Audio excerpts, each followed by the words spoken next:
তো এটা হচ্ছে আমার দার্জিলিং ট্যুরের প্রথম দিনের প্রথম ভিডিও।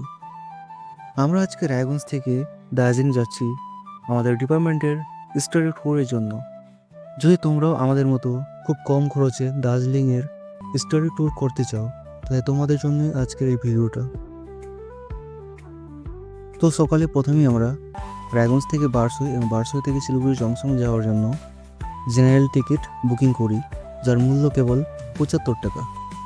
বারসই স্টেশনে কিছুক্ষণ অপেক্ষার পর আমাদের ট্রেন শিলিগুড়ি ইন্টারসিটি এক্সপ্রেসে করে আমাদের শিলিগুড়ি যেতে 11টা বেজেই গেল।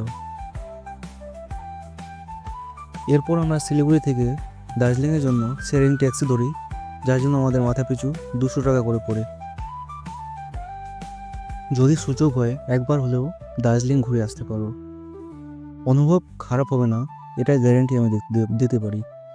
এরপর আমরা একে একে কার্চিয়াং ঘুর স্টেশন পার করে আমাদের ডেস্টিনেশন দার্জিলিং এসে পৌঁছায়। আবহাওয়া ভালো থাকলে 3 ঘন্টার মধ্যে শিলিগুড়ি থেকে দার্জিলিং আসা। প্রথম দিনের বিকেলে 4টার দিকে ফ্রেশ হয়ে আমরা দার্জিলিং মিলের আশেপাশে ঘুরতে বেরোই। এই হচ্ছে দার্জিলিং মিলের সেই অপরূপ ভিউ, যা দেখেই মনে হবে আমরা কোন যেন স্বর্গে চলে আসছি।